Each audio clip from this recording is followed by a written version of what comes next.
계시록 지난 시간에 이제 13장 16절까지 했고요. 13장 16절에서 많이 여러분 들어오신 얘기 했었습니다. 그러니까 임치는 얘기 있었죠. 그러니까 이게 그러니까 사탄의 표를 이제 받는 얘기가 있었습니다. 그래서 그 표가 그래서 지난 시간에 얘기 들었던 낙인 이런 거 같을 것이다 이렇게 말씀드렸고요. 낙인을 받음으로써 그 누구누구의 소속이라는 거 아니면 누구누구의 소유물이라는 걸 나타내는 표가 나게 됐다 이렇게 말씀드렸고요. 근데 이게 이 표를 받게 되면 어떤 일이 생기게 되냐면요. 계시록의 14장에 이 내용이 많이 나옵니다. 14장 9절 보실게요. 14장 9절 보시면 이 마귀의 표를 받게 되시면 최종적으로 어떤 피해를 어떻게 되냐면 9절입니다. 14장 9절 10절 보시면 14장입니다. 셋째 천사 그들을 듣다하면 큰 능력을 이르되 만약 어떤 사람이 그 짐승과 그의 경상에 경배하고 자기 이면나 아내나 손안에 그의 표를 받으면 그 사람은 하나님의 진노의 포도주 곧 그분의 경노에 대해 섞인 것이 없이 부은 포도주 마시니라. 그 거룩한 천사들과 어린 양 앞에서 불과 유황으로 고통을 받으니 불과 유황으로 고통을 받는다는 거죠. 진노의 포도주를 마시고 그러니까 주님으로부터 벌을 받는다는 얘기고요. 10절 11절 보시면 그리스도의 고통의 연기가 영원 무엇으로 올라가리니 짐승과 그 형상에 경배하는 자가 그의 이름에 표를 받는 자는 누구든지 밤이나 낮이나 안식을 얻지 못한다는 거고요. 재앙의 심판을 받는다는 얘기고요. 그 다음에요.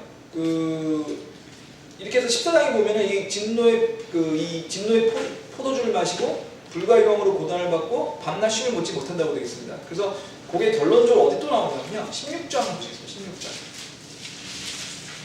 16장 2절에 보시면 첫째 천사가 가서 자기 병을 땅에 쏟아 부음해 짐승의 표를 가진 사람들과 그 형상에 경배하는 자들에게 악취가 나며 몹시 아픈 헌대가 생기더라. 지금 이제 이 7병 심판이죠. 7병 심판이 첫 번째 진노의 병의 심판에 짐승의 표를 받은 사람들이 당할 것이다 이런 얘기가 있는 거죠. 그래서 결국 짐승의 표를 받으면 이렇게 크게 심판을 받는다는 얘기죠. 그런데 왜 짐승의 표를 받냐는 거죠. 그거 다 알면서 알 수 있는데 14장 17절 보시겠습니다. 계시록 14장 17절에 보시면 그 표가 그 짐승의 이름이나 그의 짐승의 숫자를 가진 자 외에는 그 표나 그 짐승의 이름이나 그의 이름의 숫자를 가진 자 외에는 아무도 사거나 팔지 못하게 하더라. 그러니까 환란기를 사는 데 있어서 이 짐승의 표를 받지 않으면 생활할 수 없다는 거죠. 그 얘기는 무슨 얘기냐면 이 짐승의 표를 받아야만 생활할 수 있다는 얘기니까 두 가지 경우에서밖에 없는 겁니다. 환란기를 살기 위해서 짐승의 표를 받고서 환란기를 살긴 하는데 그리고 난 다음에 진노의 포도즙이 돼서 포도즙의 심판을 받아서 결국은 불과 유황의 심판을 받는 거를 가든지 아니면 환란기에 그냥 순교하는 거죠. 왜냐면 지금 아무나 사거나 팔지 못하니까 표를 안 받으면 그 표를 안 받으면 환란기에 순교하는 거고 표를 받으면 불과 유황의 심판을 받는 거고 그러니까 글쎄요 어느 게 좋다 나쁘다를 말하기 곤란하지만 둘 다 굉장히 견디기 어려운 이럴 수도 없고 저럴 수도 없는 이런 상황이 되는 겁니다. 그러니까 저희가 이제 교회는 환란기 이전에 휴거된다는 얘기 많이 들었잖아요.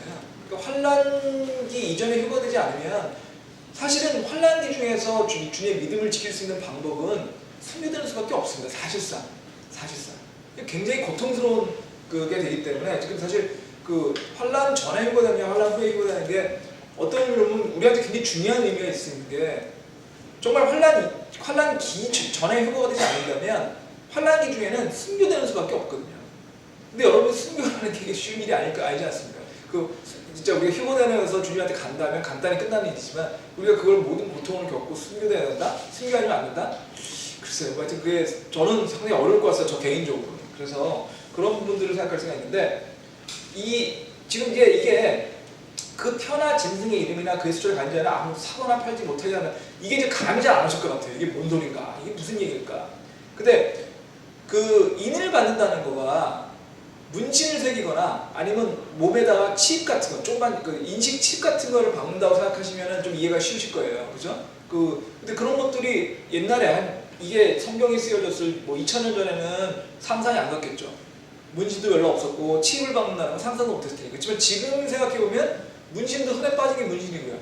그다음에 몸에다가 치유를 받는 것들이 충분히 가능한 얘기니까 이 부분들이 이해가 될 텐데, 그러면 이 표를 받지 않은 사람이 아무 사거나 팔지 못하는 게 무슨 뜻일까라고 생각을 하시는데, 예를 들면요, 여러분들 혹시 캐리비안 베이라는 거 아시죠? 캐리비안 베이가 이제 그 에버랜드에서 하는 유원지 아닙니까? 캐리비안 베이 들어가게 되면은 모르겠어요. 저는 하도 오랫동안 안 가봐가지고 한 20년도 된 것 같은데, 제가 갔을 때만 해도 이렇게 손목에다가 무슨 띠 같은 걸 두르고요. 띠가 두고 그 띠가 있어야만 그 안에서 모든 걸 할 수 있고, 지갑은 갖고 다닐 수가 없죠. 근데 당연한 얘기가 수영복을 입으니까 지갑을 갖고 다닐 수가 없지 않습니까? 그러다 보니까 거기서 먹거나 뭐 어쩌고 다 그거 다 그 손목에 띠 갖고 했던 거로 기억이 나거든요. 그거 갖고 이제 뭐 열쇠도 다 열고 다 이랬던 것 같은데, 근데 이제 그거는 뭐 한 반나절, 뭐 기껏해 한나절 정도 있는 거지만, 클럽 메드라고 하는 그런 뭐 호텔 같은 데가 있습니다.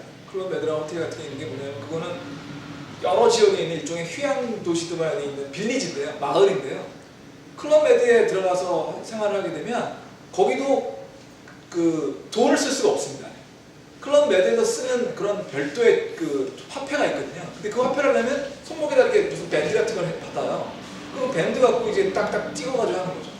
근데 그 빌리지 안에서 재밌는 거는, 그 빌리지 안에 있으면 당연히 호텔 안에 투숙하는 투숙객이니까 잠자는 것도 다 호텔에 포함이 되어 있고요. 식사도 다 포함이 되어 있는데, 식사가 아침, 점심, 저녁, 야식까지 포함되어 있습니다. 하루 종일 먹을 수 있거든요. 하루 종일. 뭐 하루 종일 먹으면 안 되겠지만 하루 종일 먹을 수 있습니다. 아무 때나 먹을 수 있고요. 그 다음에 뭐 여러분한테 해당사항이 없으시겠지만 술도 공짜입니다. 하루 종일 술도 먹을 수 있어요. 근데 그 모든 걸 할 수 있는 게 손목에 그 무슨 밴드 같은 걸 해가지고 해야 되거든요. 뒤집어 얘기하면 그게 없으면 아무것도 못해요. 근데 거기는 클럽 메드는 아까 말씀드린 그 에버랜드하고 달리 거기에 뭐 2박 3일 갈 수도 있고 뭐 6박 7일 갈 수도 있고, 특히 뭐 유럽 사람들 같은 사람, 호주 사람들 같은 사람은 한 달, 2달씩 가거든요. 그 한 달, 2달 동안 그 표가 없으면 아무것도 못하는 거예요. 거기서 뭐 자지도 못하고 먹지도 못하고 마시지도 못하는 거죠. 이제 좀 상상이 가시죠? 그러면 지금 이 그 클럽 메드가, 물론 뭐 클럽 메드를 똑같은 거라고 생각하시면 안 되겠지만, 그런 식으로 환란기에, 그 대환란기에 이 그 사탄이 적그리스도가 통치하는 세상에는 그렇게 짐승의 표를 갖지 않으면 아무것도 할 수 없는 겁니다. 자지도 먹지도 입지도 아무것도 못하는 거예요. 왜냐하면 사거나 팔 수 없으니까. 그러면 결국은 생활하기 위해서는 그 표를 받을 수밖에 없는 거죠. 근데 그 표를 받았을 때 일시적으로 생활할 수는 있지만, 환란기 3년간밖에 안 되지 않습니까? 대환란기는 7년이고요. 아니, 환란기는 7년이고요. 그 중에 대환란기는 3년만밖에 안 됩니다. 지금 우리가 얘기하는 건 후반기 3년 반에 더 가까운 얘기인데, 3년 반을 살기 위해서는 그걸 해야 되는 거예요. 3년 반을, 근데 문제는 그 징계 표를 받으면 3년 반을 살 수가 있는데, 3년만 끝나고 난 다음에 아까 유황과 불의 심판을 받게 되는 거죠. 근데 그건 뒤의 일이니까 그 시대에 있는 사람들 입장에서 보면 짐승의 표를 받을 확률이 저는 훨씬 높을 것 같아요. 승계되는 것보다. 그러니까 환란기를 통과하면서, 환란기를 그 어려움을 겪으면서 주님한테 가까이 가는 거는 굉장히 어렵다고 보시면 됩니다. 뭐 불가능한 건 아니겠지만 굉장히 어렵고, 솔직히 말씀드려서 저는 불가능할 것 같아요. 우리 같은 육신을 가진, 우리 같은 연약한 우리들 입장에서 볼 때 그게 가능하겠냐? 저는 불가능할 것 같습니다. 근데 어쨌든 그렇고요. 그래서 이제 600 그 표가 돼 있는데, 지금 그 표가 어떤 표인가라는 얘기가 13, 18절에 나옵니다. 많이 들어보신 거죠. 지혜가 여기 있나니 지각이 있는 자는 그 짐승의 표를 세워볼지니라. 그것은 어떤 사람의 수니 그의 수는 666이더라. 그 짐승의 숫자, 그 짐승의 표가 666이라는 얘기를 지금 하고 있는 거예요. 그러니까 그 짐승의 표를 받을지 안 받을지는 자기가 결정해야 되는 거예요. 자기가 스스로 결정해야 되는 얘기가 여호수아기에 보면 나옵니다. 여호수아기 24장 15절 한번 보시겠습니다. 여호수아기 24장 15절.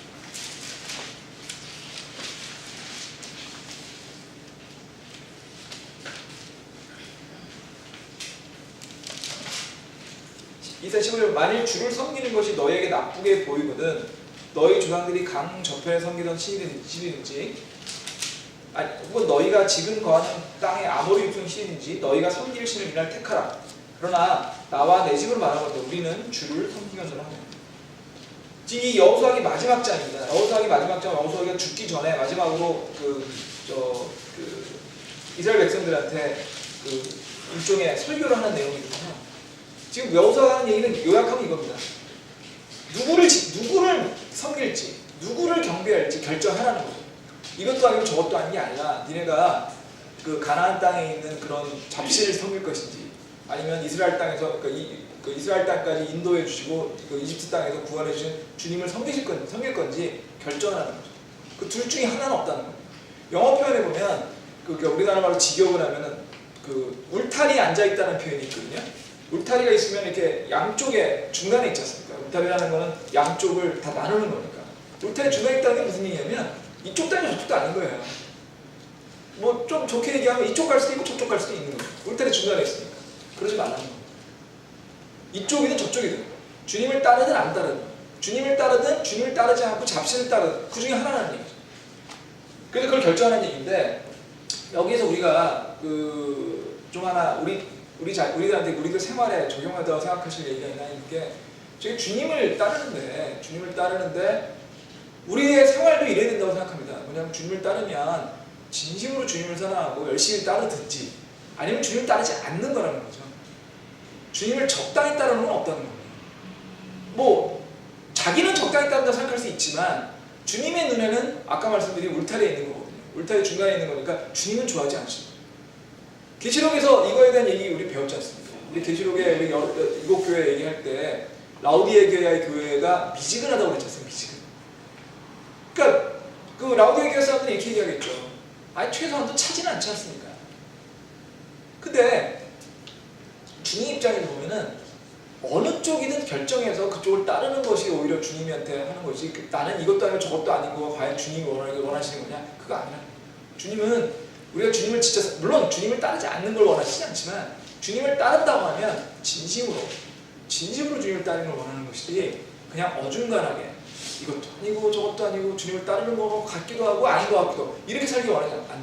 미지근하게 살지 말라는 거죠. 저희가 주님을 따른다면 주님을 딱 주님의 모든 걸 맞춰서, 주님 생활에 맞춰서, 주님이시라면 어떤 걸 좋아하실까? 주님이라면 뭘 선택하실까? 이걸 염두에 두시고 한번 생활하시기를 바라는 얘기가 우리가 여기서 적용할 수 있는 얘기고요. 666이라는 얘기가 이제 그런 취지인데요. 666에 대해서는 굉장히 여러 얘기가 있습니다. 666이 대체 무슨 뜻일까? 666. 그래서 그 중에서 가장 뭐 맞는 해석이라기보다는 재밌는 해석 중에 하나는 666이 네로 황제다라고 하는 해석이 있습니다. 그게 왜 그렇게 나왔냐면요. 그 히브리어나 라틴어나 그리스어 같이 그런 언어들의 경우에는요, 그 알파벳 단어 하나하나에 숫자가 적혀져 있습니다. 그래서 예를 들면 어떻게 되냐면은 K라는 그 알파벳은 100을 의미하고요. 예를 들면 S라는 단어는 60을 의미합니다. R이라는 단어는 200을 의미하고요. 이런 식으로 해가지고 모든 단어마다 숫자가 있어요. 지정된 숫자가 있어요. 그래서 네로 황제의 그 단어를 갖다가 써놓고 그거를 지금 말씀드리는 그렇게 숫자로 환산을 해서 그걸 다 더해보니까 666이라는 거죠. 그래서 네로 황제가 666 적그리스도라고 얘기하시는 분들이 생각보다 굉장히 많습니다. 근데 물론 안 그렇게 믿는 안 그렇다고 하는 주석서도 굉장히 많고요. 근데 저는 개인적으로 그거는 말도 안 된다고 생각합니다. 그걸 왜 말도 안 된다고 생각하냐면 저는 이제 수를 공부했다기보다는 수 쪽에 관심이 많아서 수에 많이 있는데, 수학이라는 게 되게 웃겨가지고요. 지금 말씀드린 대로 그런 식으로 계산을 하게 되면 정말 희한한 숫자들이 많이 나옵니다. 그러니까 제일 대표적인 게요. 피라미드의 신비 이런 것들 여러분 보시면 피라미드의 네 변의 합을 곱한 다음에 그걸 어떻게 나눠서 하면 지구에서 달까지, 태양까지의 거리에는 몇천 분의 1인다. 이런 식으로 계산하는 것들이 많이 나와가지고 피라미드가 엄청난 거다. 이런 게 많이 있어요. 혹시 보셨는지 모르겠는데. 근데 그걸 수식으로 계산해 보면요, 그건 정말 수식을 이용한 뭐라고 얘기해야 될까? 장난이에요, 장난. 수학이라는 게 되게 애매해가지고 웃겨가지고. 사람들이 대부분이 수학에 대해서 일종의 환상 같은 게 있어서 숫자들을 이렇게 달아서 아무 대단하게 보이는데, 그 숫자를 하나로 따라가다 보면 사실은 얼마든지 자기가 원하는 숫자를 만들어낼 수 있습니다. 얼마든지. 그래서 저는 이제 아까 말씀드린 피라미드 이런 거에 나오는 그런 것들도 그냥 정확히 말하면 우연이라기보다는 숫자를 거꾸로 맞춘 거거든요. 숫자는 맞출 수 있습니다. 그러니까 사람들보다 거짓말을 안 하는 게 맞긴 하지만 숫자도 거짓말을 합니다. 그걸 어떤 사람이 만들기 위해서. 그러니까 사실은 숫자를 보면서 제일 중요한 거는 그게 거짓말 만들어진 숫자인지 아니면 진정의 원래 난 로데이터인지를 되게 많이 따집니다. 저희 같은 경우에. 그래서 666이 그 내로라고 하는 분들의 주석서 읽으면서 저는 한참 웃었어요. 어떤 사람은 이분들은 수학에 대해 그러니까 숫자에 대해서 우리만큼 트레이닝을 안 받으신 것 같다. 그러니까 그 주석서 쓰시는 분들이 숫자는 장난칠 수 있거든요. 그때 웃긴 얘기가 그 사람들한테 이런 얘기를 왕왕합니다. 1 더하기를 2로 해드릴까요? 3으로 해드릴까요? 얘기하는 사람도 있어요. 여러분 분식회계라는 말 들어보셨어요? 분식회계? 신문에 보면 나오잖아요. 그 분식회계가 그렇게 하는 거예요. 분식회계가 그렇게 하는 겁니다. 1 더하기를 2로 할까요? 3으로 할까요? 그러니까 숫자라는 거는 그렇게 조정할 수 있는 숫자이기 때문에 지금 말씀드린 것처럼 네로 왕제가 하는 것이 네로라고 얘기하는 거는 제가 보기에는 그 주석서를 쓰시는 분들이 수학에 대해서 상당히 감이 떨어지는 분들이라는 생각밖에 안 들었어요. 저는 개인적으로. 그래서 그건 아닌 것 같고요. 그리고 그 제일 유명한 분 중에 제이비 스미스 같은 그 유명한 신학자인데 그분도 666이 네로라고 써놓으셨더라고요. 근데 그건 아닌 것 같고 반대로 나비라고 하는 분이 쓰신 나비는 누구냐면 형제교회라고 아시죠? 형제교회. 형제교회의 교리가 저희랑 굉장히 비슷합니다. 형제교회가 목사님이 없다는 걸 제외하고 나면은 저희가 믿는 믿음이랑 되게 비슷해요. 뭐 그럴 수밖에 없죠. 성경대로 믿으니까. 형제교회를 만든 나비는 뭐라고 썼냐면 솔직히 모르겠다 666이. 그 저는 그게 맞다고 봅니다. 666이 뭐라는 거는 알 수 없습니다. 알 수 없고요. 단지 666에서 우리가 유추할 수 있는 거 있습니다. 666이 네로라고 하는 거는 그건 숫자의 장난이고요. 그거는 뭐 좀 약간 잘못 계산한 거고. 하지만 666이 우리한테 유추해주는 거는 666이 777이 아니죠. 제가 왜 그런 얘기 드냐면 성경에서 7이라고 하는 거는 완전수입니다. 하나님의 숫자입니다. 봉인 심판이 다 7번이에요.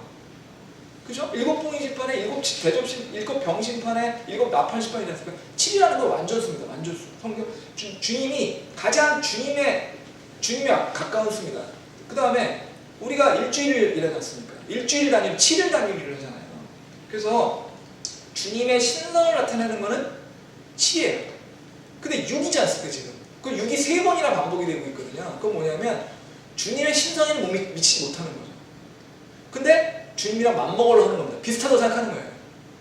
7이 주님이 신성인데 난 6이니까 주님하고 맞먹어. 근데 그 6과 7 사이에는 넘어갈 수 없는 한계가 있는데 그걸 그렇게 안 하는 거죠. 자기를 주님과 맞먹으려고 하는 게 사탄의 특징 아닙니까? 왜 우리 사탄이 천국에서 추방됩니까? 주님과 맞먹으려 피조물이 조물주하고 맞먹으려 하다 보니까 했던 거 아닙니까? 그래서 666에서 우리가 유추할 수 있는 거는 완전수에 모자라는 그러니까 그렇지만 완전수에 가까운 듯한 느낌을 주는 가깝다는 게 아니라 가까운 듯한 느낌을 받지만 완전수에서 완전수가 아닌 그러니까 사탄은 그런 특징을 가지고 있다. 그러니까 주님에 가까이 하려고 자기는 생각하는데 가깝진 않은 그렇지만 주님과 맞먹으려고 그러다 보니까 666이 사탄을 상징하는 숫자다 이렇게 유추할 수 있습니다. 해석입니다. 저는 해석인데 적용이죠. 적용. 정확히 말하면 적용인데 666이 네로다 이거는 저는 아닌 것 같아요. 저는 절대 아닌 것 같고요. 그렇게 알고 계시면 좋겠고요.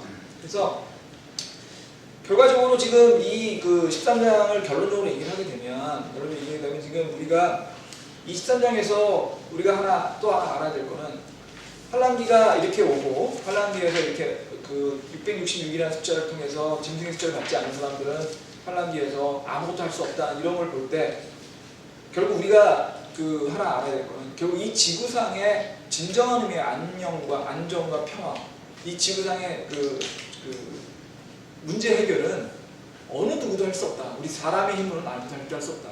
당연히 사탄의 힘으로도 할 수 없고 이걸 할 수 있는 방법은 오직 주님께서 오실 때만이 이 지구상에 있는 우리가 가진 모든 문제를 해결할 수 있다. 사실은 이런 거로 저는 생각을 해야 된다고 생각합니다. 사실 이 지구상에 있는 문제, 우리가 겪고 있는 모든 문제의 근본적인 문제, 이건 제 생각입니다. 이건 뭐 성경 해석서에 나오는 건 아닌데요. 저는 어떻게 생각하면 그거는 우리가 완전하지 않기 때문이거든요.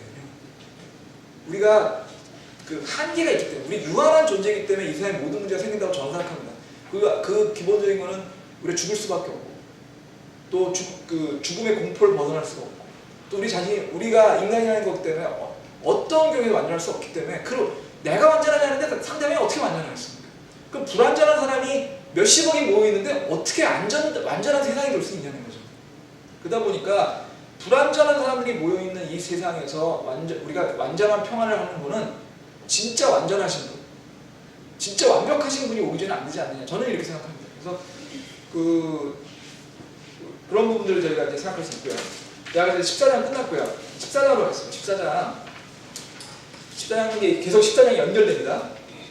또 내가 바라보니 보라, 어린 양께서 시온산 위에 서 계시고 그분과 함께 14만 4천 명이 서 있는데 그들의 이마 안에는 그분의 아버지 이름이 기록되어 있더라. 여기서 이제 내가 바라보니 또 나오죠. 계시록을 보시면서 계시록을 보면서 내가 바라보니라는 표현이 굉장히 여러 번 나옵니다. 내가 바라보니는 계시록에서 어떤 경우에 많이 나오냐면 성경 환상이 바뀔 때입니다. 지금 대언자 요한을 지금 셋째 하늘에 데려가셨잖아요. 셋째 하늘에 데려가셔가지고 하나님께서 환상을 보여주게 돼요. 앞으로 일어날 일이죠. 환상을 보여주게 되는데 그 환상이 바뀔 때마다 내가 바라보니라는 말이 나옵니다. 계시록 4장 1절 보시겠습니다. 4장 1절 보시면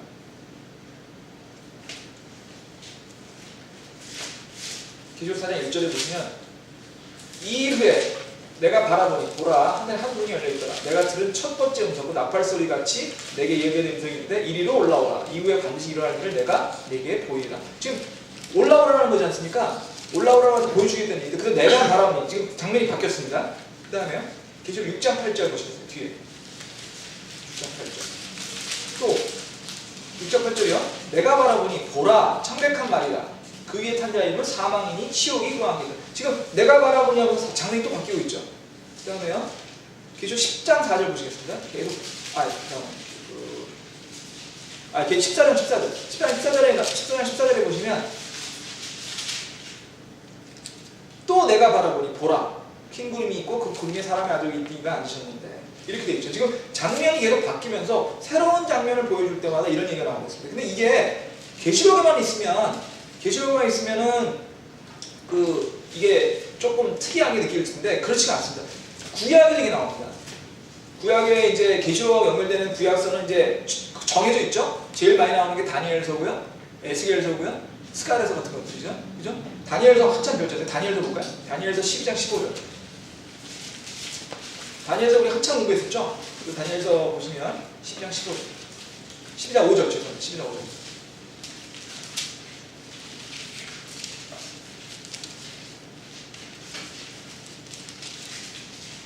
제가 읽겠습니다. 그때 나 다니엘이 본즉 보라 다른 두 사람이 서 있는데 하나는 강둑 이쪽에 다른 하나는 강둑이 저쪽에 있더라. 이렇게 되죠. 내가 바라보니. 그 다음에요. 에스겔서 볼게요. 에스겔서 10장 1절. 다니엘서 바로 앞입니다. 에스겔서 10장 1절.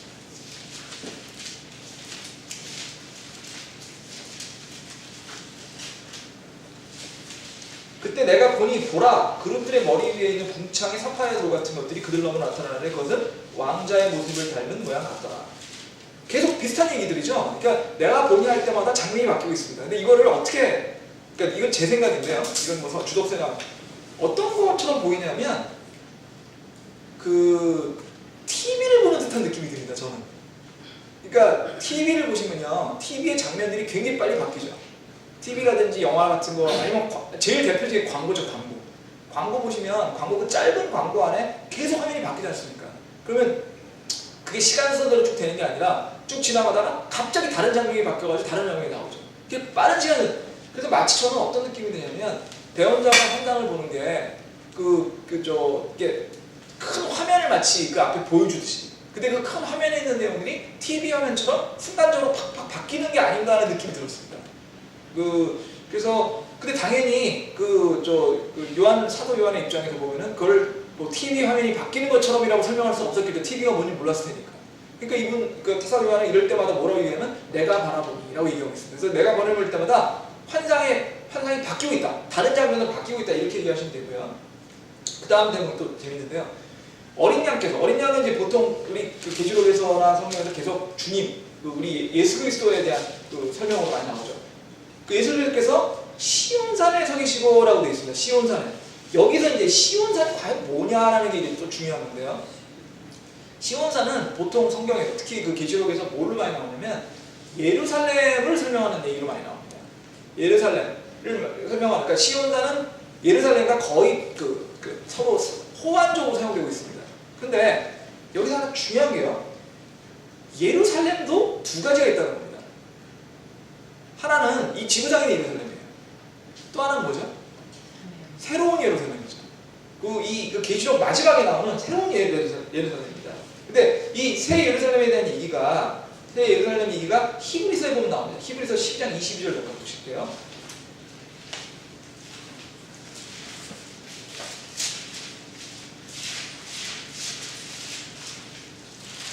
히브리서 10장 22절 보시면요.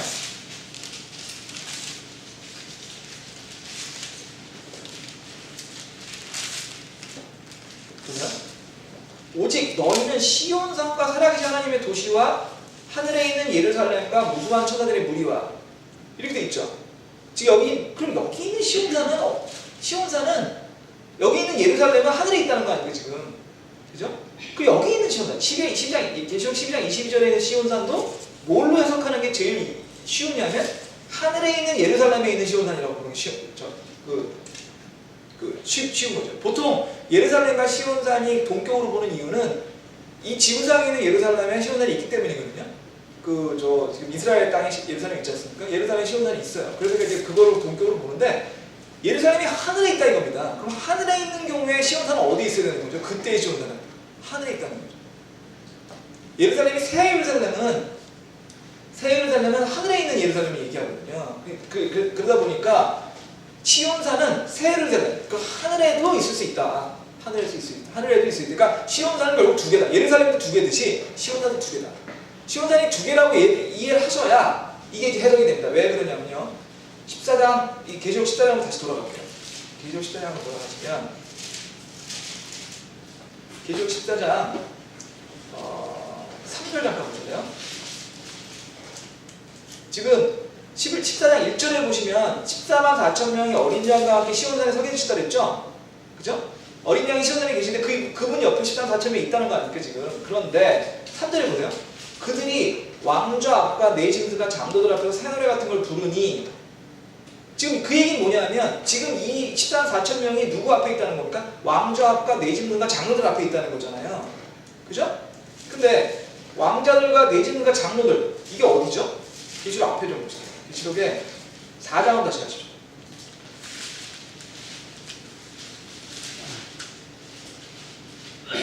계시록 4장 4절부터 보시죠. 4장 2절부터 볼게요. 내가 즉시 영안에 있었더니 보라, 하늘에 한 왕자가 놓여있고 그 왕좌 안에 한 분이 앉아 계시는데 이렇게 있죠. 4절 볼게요. 또 그 왕자 중에는 24자리가 있고 내가 보니 그 자를 위해 24장로가 흰옷을 안는데 그들이 머리에 금관을 썼더라. 지금 왕자하고 그 다음에 거기 안에 있는 지금 장로들하고요. 이게 어디 있다는 거예요? 셋째 하늘에 있다는 거죠. 그러면 보세요. 12장, 아까 히브리서 12장 22절에 보면 새 예루살렘과 시온산 얘기가 있었고, 그 다음에 지금 계시록 14장 2절과 4절 놓고 보면은 14만 4천 명이 있는데 시온산이 있는데 그 시온산 누구 앞에서 부른다? 왕자 앞에 부른다. 그럼 이것도 이 시온산도 셋째 하늘에 있는 시온산이라는 얘기죠. 이해되시죠? 그러니까 시온산이라는 게 예루살렘을 얘기하는데 그 예루살렘은 두 개다. 이 지구상에 있는 것도 있고 새 예루살렘, 셋째 하늘에 있는 것도 있고, 당연히 시온산도 이 땅일 수도 있고 새 하늘에 있을 수 있다. 그럼 왜 이런 일이 있을 수 있을까라는 생각을 해보시면요. 그 전에 새 예루살렘이라는 얘기에 대해서 다시 계시록 한 구절 더 찾겠습니다. 계시록 3장 11절 한번 보실게요. 3장 12절.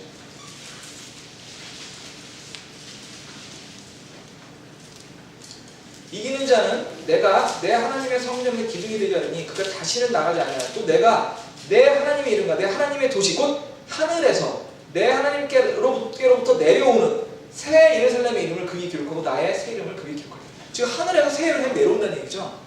그죠? 하늘 새 예루살렘이 내려온. 지금 여기가 우리 계시록 14장에서 말하는 그 시온산은 하늘에서 내려올 그 새 예루살렘에 있는 시온산입니다. 하늘에 있는 시온산. 이제 명백해지시죠? 이게 이해가 되시죠? 그러면 여기서 우리 하나 볼 수 있는 게, 그러면 이렇게 이 예루살렘이라는 게 또 시온산이라는 게 하늘에도 있고 땅에도 있는 이유가 뭘까? 왜 하늘에 있는 걸 땅에 있는 이유가 뭘까? 이런 생각을 하시게 되겠죠. 제가 한 구절 또 빼먹었네. 죄송합니다. 이 새로 예루살렘 얘기가 계시록 21장에 한 번 더 나와요. 그 21장, 마지막 대목에 한 번 더 나오면 21장 보시면 계시록 21장 2절에요. 나 요한이 봄에 거룩한 도시 새 예루살렘이 신부가 자기 남편을 위하여 단장한 것 같이 예비한 채 하늘에서 하나님께로부터 내려온다. 지금 이제 예루살렘이 하늘로 내려오는 얘기가 명백하다는 건 이제 계시록 3장과 21장을 통해서 또 계시록 히브리서 12장을 통해 가지고 완벽히 알았습니다. 그럼 이 상황에서 우리가 그러면 이제 하나 알아야 될 거는 그럼 왜 예루살렘이 아니면 시온산이 하늘에도 있고 땅에도 있을까? 왜 두 개가 있을까? 요거에 대한 이유를 한번 알아봐야 되겠습니다. 그러면 그거는 히브리서 9장 23절을 보시죠.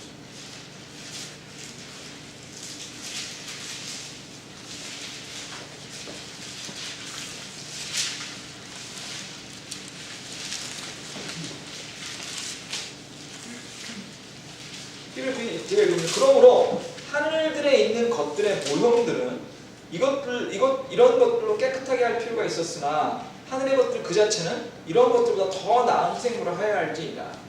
지금 하늘들의 여기 중요한 게 뭐예요? 하늘들에 있는 것들의 모형들이라고 되어 있습니다. 지금 우리 출애굽기하고 그다음에 모세오경 공부할 때 기억나실지 모르겠는데 성막을 어떻게 지라는 거를 모세가 시내단으로부터 받지 않습니까? 그때 그 성막의 모형이, 성막은 뭐라고 그랬죠? 셋째 하늘에 있는 주님의 전을 그대로 똑같은 모양으로 만들라고 했습니다. 그대로 성막을 만들었죠. 그래서 성막은 뭐야? 성전, 하늘에 계신 성전의 모형이라고 말씀드렸습니다. 성막 그 자체는 셋째 하늘에서가 아닙니다. 하지만 셋째 하늘에 있는 것들을 그대로 마치 비행기가 있으면 애들 장난감 모형 비행기가 있듯이 장난감 모형 비행기가 비행기의 모양을 그대로 갖고 있듯이 성막이 셋째 하늘에 있는 진짜 하나님의 성전을 그대로 흉내내서 나온 모형이거든요.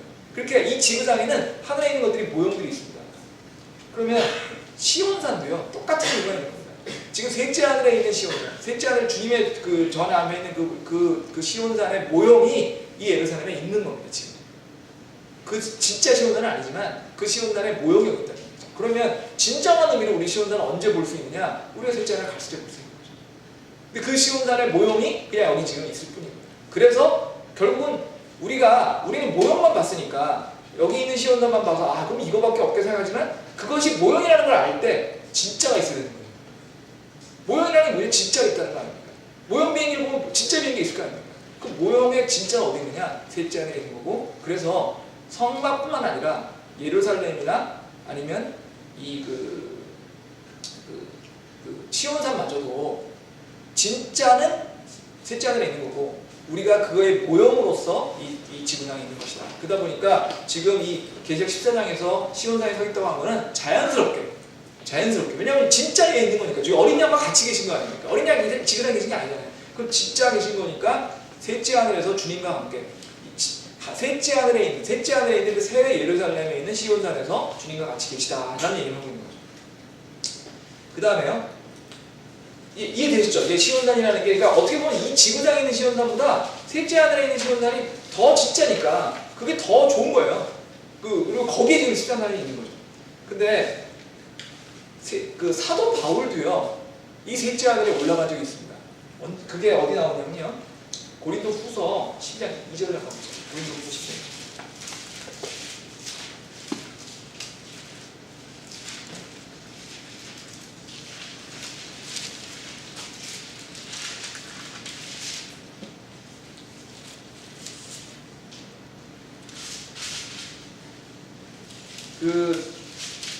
내가 그리스도 안에 있는 한 사람을 알았노니 그 사람은 14년 전에 셋째 하늘로 채워 올라갑니다. 몸 안에 있었는지 내가 알을 수 없으며 몸 밖에 있었는지 내가 말할 수 없으나 하나님은 아십니다. 내가 이러한 사람을 알았노니 몸 안에 있었는지 몸 밖에 있었는지 내가 알 수 없으나 하나님은 아십니다. 그가 낙원으로 채워 올라가서 말할 수 없는 말을 들었으니 그 사람이 그것을 말하는 것을 법에 어긋나니라. 지금 셋째 하늘에 올라간 사람을 안다는 얘기하니까 지금 사도 바울이 좀 이 말투에서 어떤 거 느끼시지 않으세요? 저는 사도 바울이 부러워하는 것 같아요. 제 느낌은 사도 바울이 그 셋째 하늘에 올라간 사람들에 대해서 개인적으로 좀 부러워한다는 느낌이 좀 들었습니다. 본인도 그러고 싶었겠죠. 셋째 아들. 지금 이 셋째 아들이 이렇게 셋째 아들은 주님과 같이 계신 곳이거든요. 주님이 같이 계신 그 정말 우리 진정한 미래스의 안녕과 평안을 가지고 평화로운 곳이거든요. 그러니까 여기가 가는 거기가 우리가 가지고 있는 모형들이 아닌 전부 진짜가 있는 진정한 의미의 유일한 의미의 낙원이 있다는 거죠. 그 낙원에 대해서 지금 그 낙원에 시온산이 있다. 셋째 아들에 이렇게 드리면 될 것 같고요. 그 다음은 우리가 배울 게 14만 4천 명입니다. 14만 4천 명은요, 그냥 간단히 얘기 드리면 이게 바로 계시록 7장의 14만 4천 명입니다.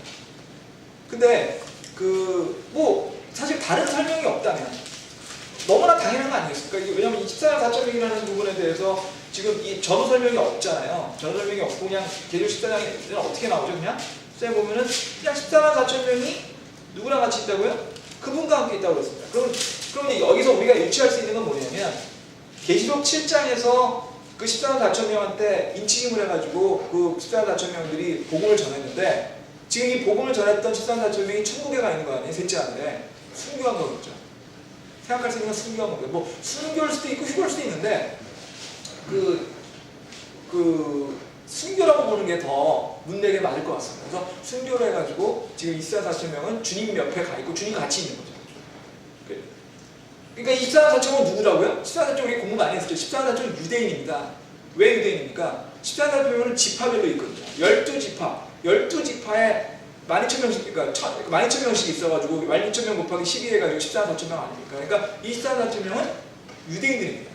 유대인들이 지금 주님의 일을 지켜서 이 친구들이 뭐 했냐면 주님의 복음을 전했습니다. 그렇지만 그 복음을 전하는 게 끝나고 나서 순교를 했건 휴거를 했건 아마 순교를 했을 것 같은데 지금 14장에서는 그 사람들이 하늘에 올라가서 셋째 하늘에서 주님과 같이 지금 있다는 얘기죠. 그래서 이제 하늘에 있다는 얘기가 있는 얘기인데 그 얘기는 24만 4천 명이 사실은 주님의 말씀을 주님의 복음을 증언하는 일을 했거든요. 그 증언 일을 다 했겠죠. 다 했다는 얘기죠. 다 했으니까 이제 올라갔을 테니까. 다 그런 얘기가 지금 적혀 있는 얘기인데 한 가지 이제 저는 상대적으로 그렇게 중요하다고 얘기 생각 안 하는데 워낙 여러분들이 이런 얘기를 하셔가지고 제가 다시 한번 명확히 한다는 의미로 말씀드리면 이런 분들이 왕왕 있습니다. 24만 4천 명이 7장에 나오는 유대인 24만 4천 명이 아니고 교회다. 24만 4천 명은 교회다 하는 분들이 있으세요. 많지는 않습니다. 많지 않습니다. 좀 있습니다. 있는데 그런 분들이 이제 얘기하는 거는 뭐냐면 7장에 나오는 14만 4천 명의 설명과 14장 14만 4천 명이 약간 다르다. 그러다 보니까 그 14만 4천 명은 유대인이고 여기 14만 4천 명은 교회이기 때문에 이게 교회가 환난기 중에 휴거된다는 뜻이다. 뭐 이렇게 얘기하시는 분들이 있어요. 근데 그분들이 말하는 증거의 그 기준이 뭐냐면 성경에서 보면은 7장과 14장의 그 언급이 조금 다르다는 건데요. 그거는 그 킹제임스 성경으로 보면은 다르지 않습니다. 근데 이게 일반 성경 다른 소위 말해서 이제 크리티컬 텍스트라고 하는 것들을 쓰는 성경들의 번역서에는 약간 다르게 설명이 돼 있거든요. 그래서 보니까 그거는 어떻게 보면은 성경의 해석을 할 때 그 성경 텍스트를 잘못 써가지고 나오는 오류에 가깝다고 보통 생각이 들고요. 그래서 여러분들께서 그런 말을 들으시더라도 그거는 잊어버리시고 가장 간단하게 생각하셔서 7장에 나오는 14만 4천 명이 14장에 올라간 겁니다. 하늘에. 그렇게 생각하시면 됩니다. 그러니까 그게 7장은 유대인이고 그 14장은 교회다 이렇게 얘기하시는 분들은 성경을 그러니까 크리티컬 텍스트를 잘못 쓰셔가지고 약간 오류를 범하신 거고요. 그냥 킹제임스 성경을 봤을 때 7장과 14장의 설명은 똑같다. 그렇기 때문에 결국 14장에서 나오는 14만 4천 명은 7장과 같다라고 부르는 게 맞다. 이렇게 보시면 되고요. 그 다음에요. 10장 1장에 보시면 그들의 이마 안에는 그분의 아버지 이름이 기록되어 있더라. 그분의 아버지 이름이니까 이거는 여호와 하나님, 성부 하나님의 이름이겠죠. 지금 666 표를 받은 사람들이 13장에 나왔지 않습니까? 666 표를 받은 사람들은 666이라는 사탄의 표를 받았는 방면에 지금 이제 순교되거나 해가지고 지금 그 셋째 하늘에 올라가 있는 그 유대인 14만 4천 명의 머리에는 여호와 하나님이 찍혀 있는데 근데 여기서 또 우리가 알아볼 때 이게 이름이 찍혔다는 게 무슨 뜻이냐는 거죠. 이름이 찍혔다는 거는 동일치된다는 뜻이고요. 그거는 누구의 소유라는 뜻입니다. 사탄의 이름을 찍은 사람, 그 짐승의 표를 받은 사람들은 사탄의 소유라는 게 증명이 되듯이 여호와 하나님의 이름을 찍은 사람들은 누구 것이라는 얘기죠? 이거는 주님의 거라는 얘기죠. 굉장히 영광스러운 겁니다. 나는 주님의 거라는 걸 주님이 찍어주신 게 그냥. 주님이 내가 주님의 거라는 걸 주님이 입증하셔가지고 뭐 이마에 찍어준 거예요, 내 이름을. 상당히 하여튼 영광스러운 이름을 머리에 갖고 있는 거죠. 이렇게 됐고요. 자, 그럼 14 1절에서 이제 기본적인 것들은 얘기가 됐고요. 14 2장 가겠습니다. 내가 하늘로부터 한 음성을 들으니 많은 물들의 소리 같고 큰 청소리 같은 것도 내가 자기 하프를 타는 자들의 소리를 들으매 하늘이 소리가 난다는 거죠. 그 다음에 그들이 왕좌 앞과 네 짐승과 자들 앞에 새 노래 같은 걸 부르니 땅에서 구속받은 14만 4천 명에는 아무도 능히 그 노래를 배우지 못하더라. 이 얘기 지금 3절이 굉장히 중요한데요. 3절을 좀 설명드리려고 이런 건데 3절의 키는 뭐냐면 구속받은 14만 4천 명만이 새 노래를 부른다는 얘기입니다. 지금 어디서? 셋째 하늘에서. 지금 그러고 있는 얘기죠. 그러면 구속받은 사람들이 왜 새 노래를 부를까에 대한 걸 공부를 해야 될 필요가 있을 것 같습니다. 그러면 먼저 구속에 대한 걸 잠깐 말씀드릴게요. 구속, 대속, 구속 다 비슷비슷한 말이죠. 같은 말이죠. 근데 성경에 보면은 이제 특히 저희 성경 이제 번역하신 정동수 목사님 같으신 분은 이제 구속에 대해서 해석을 어떻게 하냐면 무른다라고 해석을 했어요. 그래서 무른다라고 설명이 많이 나옵니다. 구속이란 말이 뭐 대속이라고 되는 경우도 있지만 무른다라고 설명이 굉장히 많고 무른다라고 되어 있는데 저는 개인적으로 그 대속의 그 의미를 무른다라고 하면 더 헷갈립니다. 저 개인적으로. 여러분 어떠신지 모르겠는데 무른다는 영어 단어는 그러니까 그 구속이라는 영어 단어는 리딤이라는 단어입니다. 리딤이라는 단어는요 사실은 무른다는 의미보다는 더 많은 뜻을 가지고 있습니다. 무른다는 건 이렇게 느껴지잖아요. 그러니까 내가 물건을 샀는데 좀 마음에 안 들어가지고 다시 되돌려주는 느낌이잖아요. 그게 무르는 거 아닙니까? 근데 리딤이라는 영어 단어는 그런 뜻만 있는 게 아니에요. 그런 뜻도 일부 있습니다. 그렇지만 그런 뜻만 있는 게 아니고요. 여러 가지 뜻이 있습니다. 리딤에는요 되찾아온다는 뜻이 있습니다. 제일 먼저 뜻. 무른다랑 비슷하긴 한데 조금 다릅니다. 뭐가 다르냐면 되찾아오는 게 어떤 거냐면요. 내가 돈이 없어서요 팔았어요. 근데 가서 다시 돈 내고 가져오는 겁니다. 되찾아오는 겁니다. 되찾아오는 거. 문자 그대로. 무른다고 다 조금 다르지 않으세요? 뉘앙스가 좀 다릅니다. 무른다는 거는 내가 샀다가 뭔가 이유가 있어가지고 내가 갖고 싶지 않아서 무르는 느낌인데 반해서 되찾아온다는 거는 원래 갖고 싶었어요. 원래 내가 갖고 싶었는데 내가 어떤 이유 아니면 내가 사기를 당해서 아니면 내가 돈이 없어서 어쩔 수 없이 팔을 수밖에 없는데 그걸 갖고 싶었거든요. 그걸 다시 가져오는 느낌. 조금 다른 거죠. 무른다하고. 그래서 되찾아온다는 느낌이고요. 그러니까 뭐 좀 표현이 우습지만 여러분들 요즘에는 그런 일이 별로 없는 것 같긴 한데 요즘도 그런 게 있는지 모르겠는데 옛날에는 전당포라는 거 있었잖아요. 그러면 내가 학교 다닐 때 친구들이랑 같이 대학 다닐 때는 이제 그때는 술을 먹을 때니까 친구들이랑 술 먹다 보면 돈 떠낼 때 학교 다닐 때 계산기 같은 걸 많이 학교 앞에 전당포 같은 데 맡기고 해가지고 술 먹은 적들이 있습니다. 몇 푼 된다고 할 때 그거 해도 그러면 왜냐하면 왜 계산기를 맡기냐면 계산기가 없으면 수업을 못 들어가거든요. 특히 공과대학 다니는 애들은 계산기 없으면 아무것도 못합니다. 그럼 이제 걔네들이 계산기를 맡겠다는 뜻은 반드시 찾아갈 수밖에 없는 거예요. 되찾아가야지 수업에 들어가니까. 물론 안 가는 사람도 있긴 있는데 그냥 계산기 잘 맞아줍니다. 왜 잘 맞아주냐면 계산기는 반드시 가져갈 거거든요. 그러니까 전당포에 안 가더라도 술집이나 음식점에 가가지고 중국집 같은 데 가서 밥 먹다가 돈이 떨어지면 요즘 그때는 그런 일이 많습니다. 왜 그런지 그런 일이 많아가지고요. 돈이 떨어지면 시계보다 계산기를 더 잘 받아줘요. 계산기 내면 되찾아가거든요. 아쉽거든. 근데 그런 의미라는 뜻이 강합니다. 되찾아간다는 거는 내가 아쉬운데 내가 진짜 아쉬운 거 중요한 물건인데 내가 문제가 있어가지고 어쩔 수 없이 뺏겼어요. 그 다시 채우는 거예요. 이게 첫 번째 의미고요. 그러니까 무른다보다는 조금 더 그런 뜻이 강하고요. 두 번째로는 돈을 지불한다는 개념이 있습니다. 리딤이라는 단어에는 돈을 지불한다는 개념이 들어가 있습니다. 되찾아오는데 공짜가 아니에요. 돈을 내야 돼요. 예를 들면 계산기를 맡기고 이름도 기억이 나는데 제가 다니는 학교 앞에 회빙루라고 하는 중국집이 있었는데 그 중국집에서 하여튼 동물회 같은 경우는 꼭 돈이 모자랍니다. 왜 그런지 돈이 항상 모자랍니다. 그러면 이제 막판에 상급생들이 모자라게 되면 이제 저걸 맡기는데 제일 많이 맡기는 게 계산기거든요. 계산기 맡기거나 이렇게 맡기면 반드시 그 다음 수업 들어가기 전에 가서 돈 주고 찾아와야 돼요. 돈을 줘야 돼요. 모자라는 돈. 그래 당연히 달려주니까. 그 어떻게 보면은 수업이 12시쯤 있는데 그 음식점을 12시 안 열어요. 그럼 일찍 가서 받아와야 되는데 큰일 난 거죠. 이제. 그 앞에서 기다리는 거죠. 빨리. 근데 돈을 줘야만 그걸 받아볼 수 있어요. 그 돈을 준다는 개념이 리듬이 들어갔습니다. 근데 그리고 세 번째로 이거는 이제 조금 더 확장된 개념인데요. 노예 상태에서 벗어난다는 개념이 있습니다. 이거는 이제 요즘 개념으로는 이해가 안 되는데 그 고대 특히 주님이 사셨던 그 AD 1세기경에는 노예 제도가 많이 많을 때예요. 노예 제도 중에 세방노예라는 게 있었습니다. 노예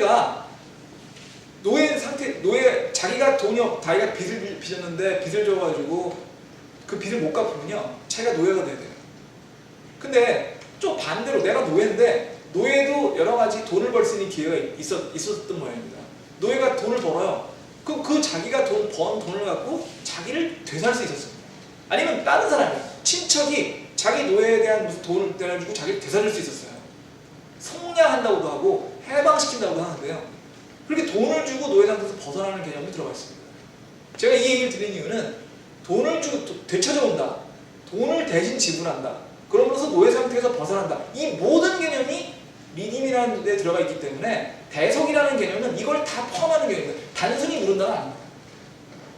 제가 그 목사님, 정 목사님 설교를 들으면서 제일 좀 마음에 힘들었던 게 이해가 잘 안 돼요. 누른다고 하니까. 도대체 누른다가 왜 누른다는 그냥 내가 마음에 안 들어서 누르는 건데 왜 대속은 그거보다 훨씬 큰 개념입니다. 어려운 개념입니다. 어떻게 보면. 근데 그러면 이거를 우리하고 연결을 시켜볼게요. 주님이요. 우리가 우리의 우리가 갖고 있는 이 우주, 이 모든 것이 주님이 우리한테 왕을 시켜서 주셨어요. 근데 우리가 타락을 하는 바람에, 원죄를 주는 바람에 이걸 다 뺏겼습니다. 정확히 말하면 잃어버렸습니다. 누구한테? 사탄한테. 우리 생명, 이 지구 다. 그거를 주님께서 되찾아주시는 거예요. 그게 대속입니다. 우리 생명뿐만 아니라 이 지구상까지 다. 그럼으로써 우리가 타락하기 전에 원죄 상태로, 타락하기 이전의 상태로 복구시켜 주시는 거죠. 첫 번째 개념은 되찾아준다는 개념이고요. 두 번째로 공짜가 아니고요. 주님의 피를 지급한 겁니다. 주님이 돌아가신 거예요. 하나님이 우리의 지금 죽어주신 겁니다. 엄청난 대가를 지불하신 거예요. 그 대가 지불한다는 개념이. 세 번째로 한 단계 더 있는 겁니다. 우리가 그렇게 죄사함을 통해 가지고 타락전 상태로 간 거에다가 우리가 처음부터 타락하지 않았더라면 했을 수 있는 단계까지 올려주는 겁니다. 노예 상태에서 벗어나서 왕이 되게 해주시는 거예요. 이 우주에. 그 개념까지 다 포함된 이 모든 게 하나님의 구원 계획이라고 그러고요. 이 구원 계획 전체를 대속이라고 합니다. 지금 좀 벌써 위치에 내려오셔가지고 지금 밖에 계시거든요. 대속 얘기를 다음에 좀 더 하고요. 그리고 계속 진행을 하겠습니다. 이분 기도하시고